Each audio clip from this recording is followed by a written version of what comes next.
selamat sore teman-teman semuanya. Dari kita di sini dari kelompok 3 Hukum Perbankan kelas G yang diampu oleh Miss Umi Khairapati. Jadi sore hari ini kita mau membahas dan diskusi santai nih teman-teman terkait daya tahan perbankan Indonesia hadapi risiko resesi tahun 2023. Tapi sebelum kita memulai diskusi atau podcast ala-ala ini, kita mau kenalan dulu nih. Pertama kita berempat ini, aku sendiri, Adinda Rizky, kemudian ada rekan-rekan aku.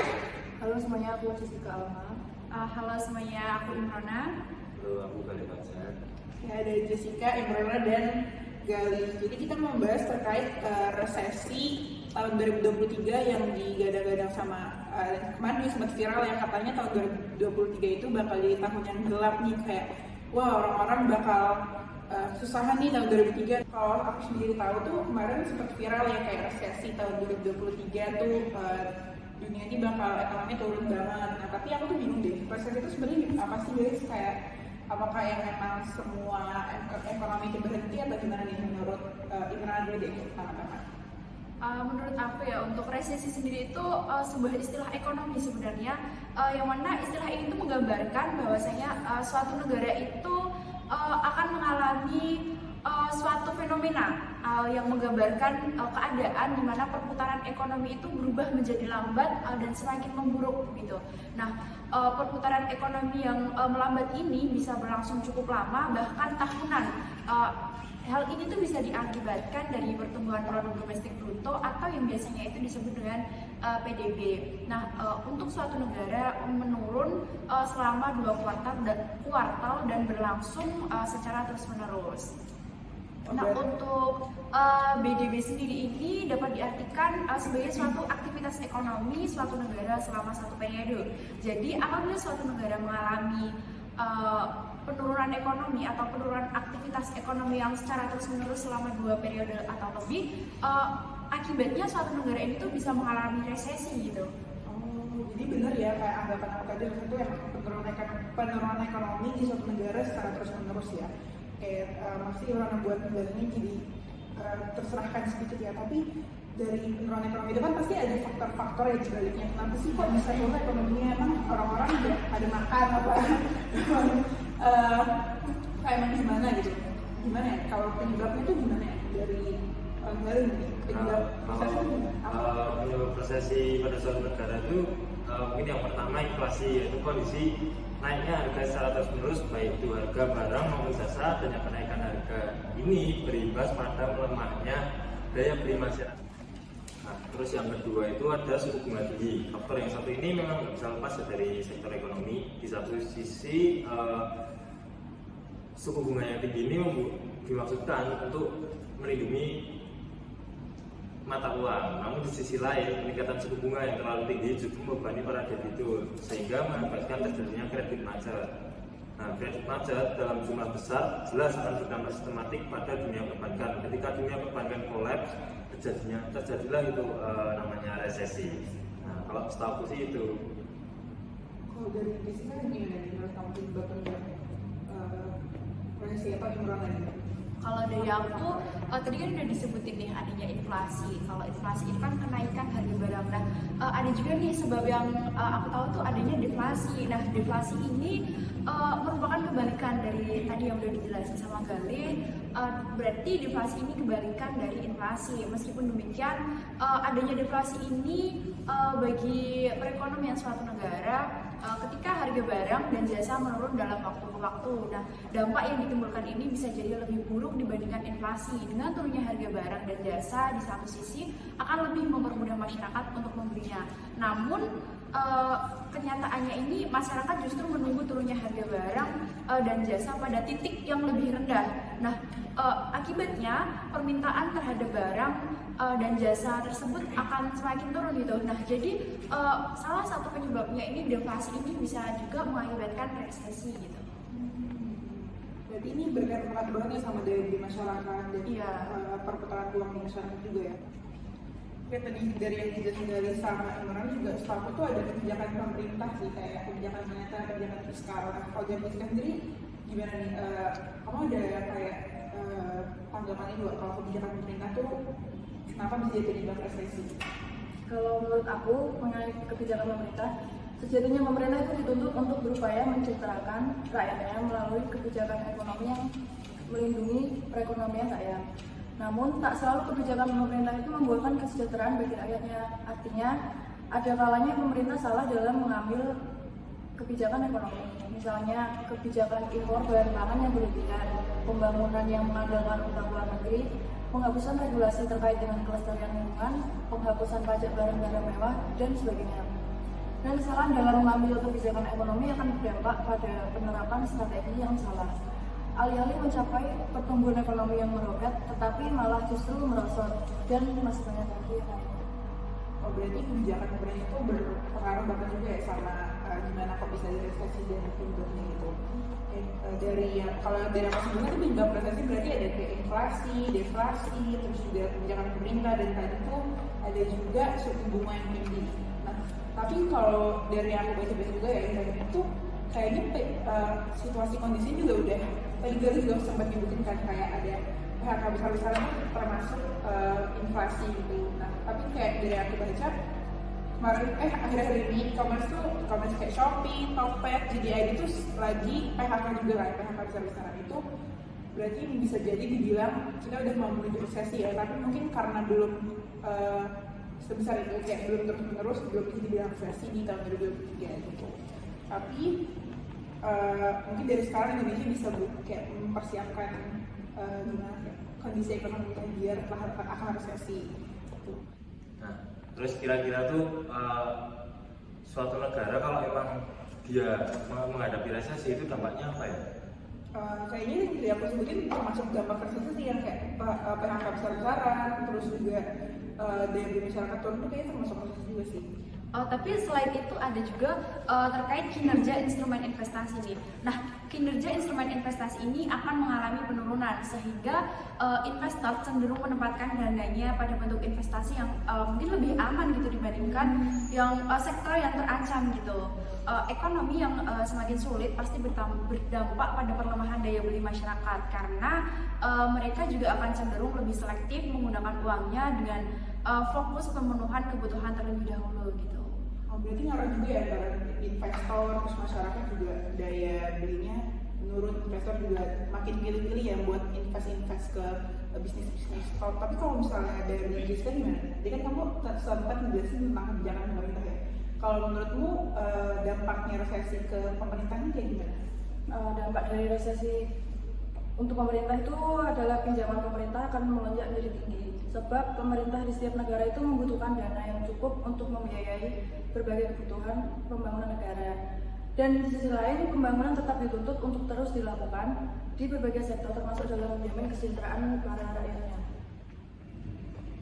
Oke, jadi kan kita udah diskusi dikit-dikit ya terkait tadi apa sih resesi itu, terus dampaknya apa, penyebabnya tuh apa, dan gimana bakal berpengaruh banget sama perekonomian suatu negara, khususnya Indonesia nih kalau kita bahas sekarang juga. Tapi dari yang aku baca juga tadi Indonesia itu udah bisa dibilang udah mau menuju resesi ya, karena tadi kayak ada PHK besar-besaran dan lain-lain. Tapi kalau misalnya dari sektor perbankan nih, khususnya tema kita hari ini sebenarnya daya tahan atau kondisi sektor keuangan atau perbankan Indonesia gimana sih dalam menghadapi resesi yang dibilang bakal terjadi di tahun 2023 ini? Oke, setahuku pada sektor OJK itu masih terjaga hingga September 2022 dan diperkirakan kondisi yang sama masih akan berlanjut sampai akhir tahun. Namun untuk tahun 2023, OJK telah memberikan peringatan akan terjadi resiko peningkatan pemburukan ekonomi global. Pengetatan kebijakan moneter global yang agresif, tekanan inflasi, serta fenomena penguatan dolar berpotensi untuk menaikkan cost of fund dan mempengaruhi ketersediaan likuiditas yang pada gilirannya akan mempengaruhi pertumbuhan konsumsi dan investasi nasional. Pergerakan suku bunga dan pelemahan nilai tukar itu berpotensi untuk meningkatkan risiko pasar yang berpengaruh pada portofolio LJK. Selain itu, risiko kredit juga berpotensi meningkat seiring dengan perlambatan pertumbuhan pada ekonomi. Salah satunya yaitu OJK akan menyiapkan respon kebijakan yang bersifat target dan sektoral. Namun pada regulator ini akan tetap terus melakukan penyelarasan kebijakan dengan mempertimbangkan dinamika perekonomian global dan domestik yang diperkirakan akan masih terus berubah terutama pada tahun 2023. Nah, hal tersebut itu bisa dikatakan cukup stabil itu karena kita juga melihat kan dari indikator permodalan itu dari likuiditas tadi juga yang disebutkan sama Jessica, terus keuntungan serta kualitas aset atau biasa itu disebut sebagai NPL. Nah, kondisi tersebut itu menurutku didukung oleh perekonomiannya juga yang masih terus menunjukkan pemulihan. Indonesia itu aku masih yakin ya masih cenderung kuat gitu sama bila nanti emang benar-benar terjadi resesi gitu ya. Nah, untuk perbankan juga masih menilai bahwa mereka telah mempersiapkan cadangan yang cukup untuk mengantisipasi resiko dan proses pemulihan ekonomi yang hal tersebut pasti mampu membantu dalam mengurangi resiko resesi. Nah, terlepas dari itu, perbankan di Indonesia juga masih memiliki peluang untuk bertahan lebih baik dibandingkan dengan negara lain karena pasar konsumsi di Indonesia juga masih cukup tinggi. Sepanjang perekonomian ini masih terus bergerak, bank juga akan tetap bisa bertumbuh, apalagi didukung dengan stimulan dari pemerintah dan adanya kolaborasi dalam bentuk kelompok usaha bank yang akan saling mendukung dan menguatkan satu sama lain gitu. Berarti dari kondisi saat ini tuh kita lebih ke optimis ya, kalau misalnya kita tuh masih sanggup lah, istilahnya masih bisa lah bertahan nih kalau misalnya benar-benar terjadi resesi di 2023. Dari yang aku baca juga tadi pagi aku baca berita sih kayaknya baca berita kayak Direktur Bank Mandiri juga pernah sempat bilang di web yang aku baca, dia bilang kita juga Indonesia tuh udah beberapa kali kayak menghadapi resesi atau resesi ekonomi global, dan kita tuh masih istilahnya masih sanggup lah gitu dalam menghadapi ekonomi peristiwa resesi ini daripada negara-negara lain. Jadi kita menurutku lebih ke optimis ya, dan juga tadi kondisi sektor keuangan juga kan tetap distimulus ya sama kebijakan pemerintah, dan juga masih di proses pemulihan pasca COVID-19. Oke, dari diskusi kita tadi terkait daya tahan perbankan kan kalau pakar-pakar sektor keuangan Indonesia gitu lebih cenderung optimis ya, kayak Indonesia tuh sanggup lah bertahan di resesi ekonomi yang dibilang bakal terjadi di tahun 2023 ini.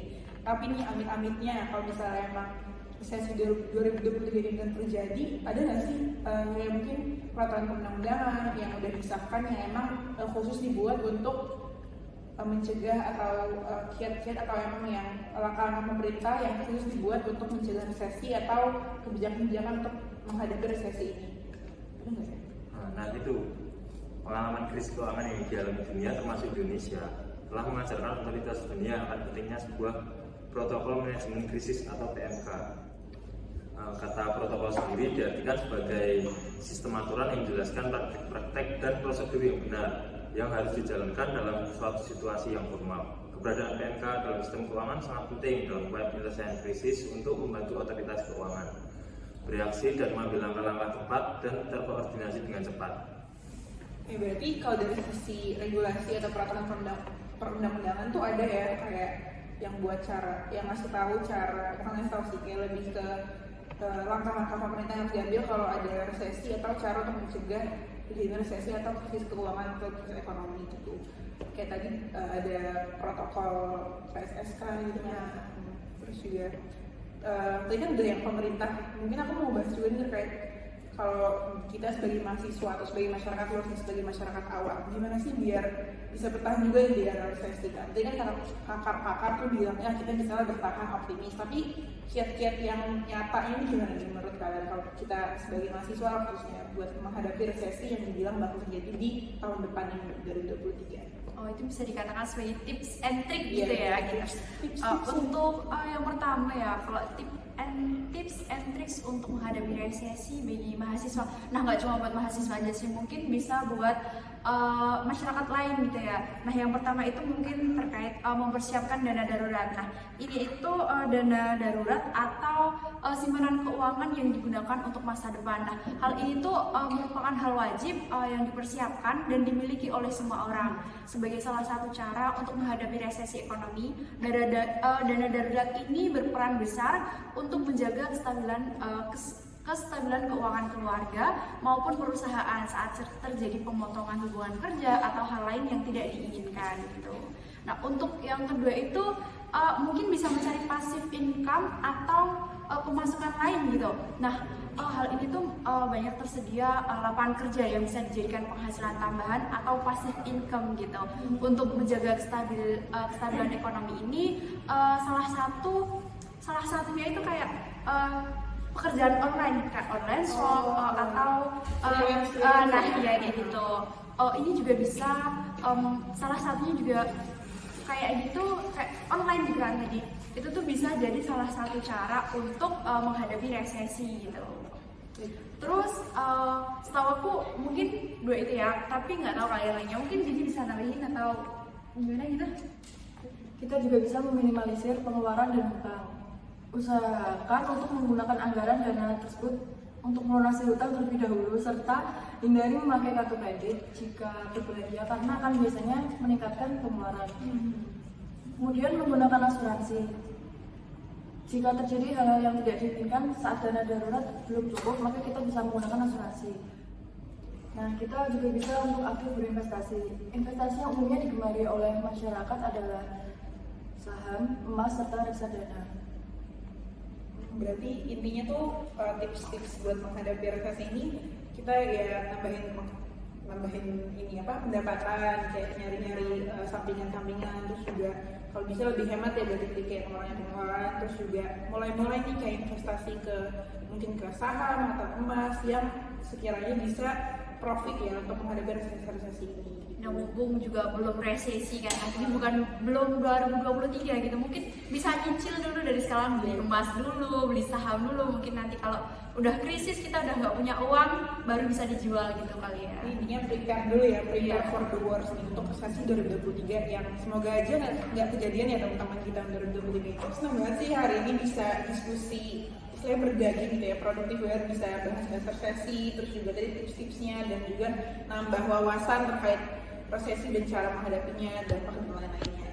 Wah, semoga di kesempatan lain nih kita bisa diskusi terus ya teman-teman, dan teman-teman juga jangan lupa stay tune di akun YouTube kelas kita, bakal ada podcast diskusi yang membahas juga tentang perbankan yang lagi hangat dibahas di Indonesia. Jadi jangan lupa paling utama like, comment, dan subscribe video ini di sini guys. Oke.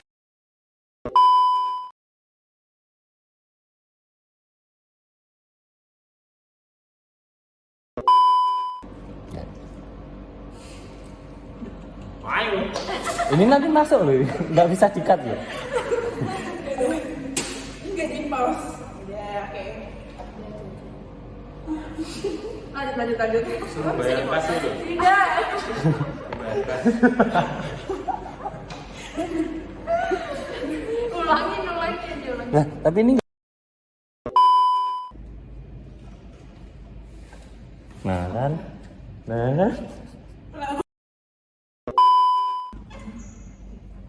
Kalah lagi nunjuk.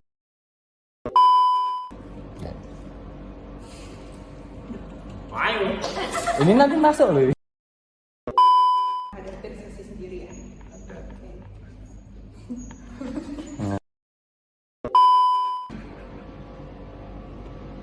Kelas dulu ya aja. Hah? Untuk diskusi hari ini kemudian ada Halo, aku Jessica Alma. Halo, aku Imrona. Kalian Fajar.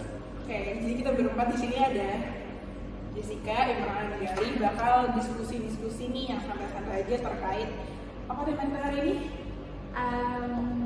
Daya tahan perbankan terhadap daya tahan perbankan Indonesia. Kurang buat males. Ayo. Ini nanti Platform keuangan berikut agar membantu menstabilkan keuangan di masa krisis. Ini kalimatnya agak Aneh gak sih? mencegah adanya krisis keuangan tuh kayak gimana? Udah diatur tuh tadi ada protokol. Apa tadi? Muska. kamu tanya apa tadi?